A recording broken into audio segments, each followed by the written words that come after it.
2021, the UK ran the important 10-year national census. It may well be the last of its kind, given our modern access to information and data about populations. Anyway, the census team cites three key challenges to making ethnicity data collection more consistent across government. The first reason is not to fall foul of GDPR. You only ask questions which are necessary. Number two is using a consistent list that will capture most people in the population. And number three is broadening how we think about ethnicity with greater emphasis on language, culture, and religion, even ancestry for those of mixed origin. Rather than seeing the burden of data capture, we could rather see the positive challenge of collecting data to strategically help reduce inequalities in our society. If we use the information. Indeed, if we use the information. Okay, so let's play devil's advocate. We asked our panel, what are the consequences of being colourblind in the workplace and society? And what happens if we don't collect BAME data? I used to work somewhere and we had a volunteer who is from the Pakistani background. And when I was about to leave, I had a conversation with my chief exec and we gave him the job, my post. And because he was volunteering and we felt that he was good and he could do the job. So there was no need, it was going to save us the cost of going for recruitment and all the interviews and the process that is required. So we didn't do any of that. We offered him the position and he got it. Now, not long after I left, he needed to replace a secretary. And he went and brought a fellow Asian woman who was also from Pakistani background. So it is sometimes not good to be colorblind because you need to do things properly. Consequences of being colorblind. I think I'm back to where we were with question one. It's impossible once you know colors to be colorblind. To deny somebody's color is to deny their very existence. So if you apply that into the workplace, whereas I do think in the workplace we shouldn't be looking at race as the forefront, and we shouldn't say, you know, look at the black lady. We can acknowledge that they are black and they're culturally different and ethnically different. However, and so we should be referring to people by their names or their positions if that's the type of organisation that we work in. But in the CCG, I think it's more important. It's just as important to acknowledge somebody's race or colour, as well as address them for their roles and by their names and what they're hired to do. And their colour shouldn't be come into play where you sort of say, right, okay, because they're black, let's give them a title or let's give them less or more responsibility because their brains are smaller or whatever the case may be. It's about the skills and abilities that you're bringing together in that team in order to achieve a specific task. Your colour shouldn't come into that. It's when it does come into that we then start getting into an issue. But when you're bringing your skills and your abilities and your knowledge, you're also bringing a part of your colour with you, because you'll bring your experiences with you and what your exposure is, and you're applying it to that particular objective.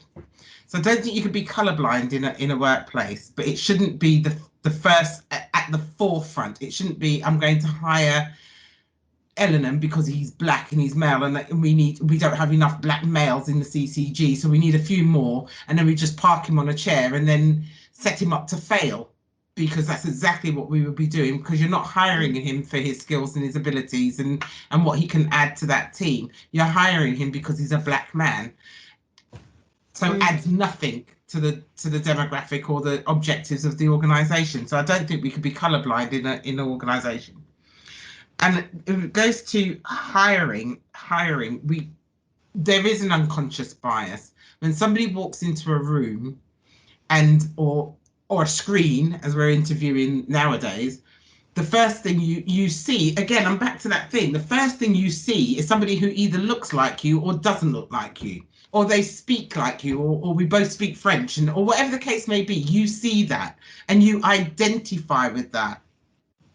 And it really is about being able to rise above that familiarity. And just because they're black or they're green or you both speak French, rising above that and looking at the skills, the abilities, and how that person can actually contribute to my team or that team or to this object. Can they help me reach that objective? And so that's when you go away from colour and you're going actually with the skills, abilities, and natural attributes of that person.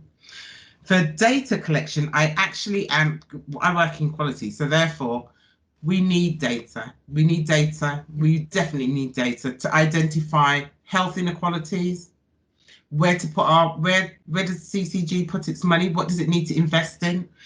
Is it investing in the right places and the right things, and actually supporting the right projects in order to address health inequalities in our sector? We also need it to address education inequalities, housing inequalities.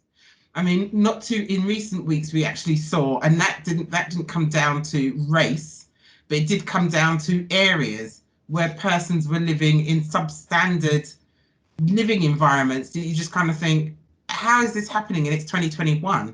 That wasn't a race question, but it was an environmental question. It was a social question, and the social impact on health is tremendous. So you have people living in these damp mold infested flats because their socioeconomic circumstances do not allow them to do any better. The impact it has on the hospitals and the healthcare system that's supporting that area is humongous. I'm not differentiating between black data, black, Asian, and mixed ethnicity data, and white data.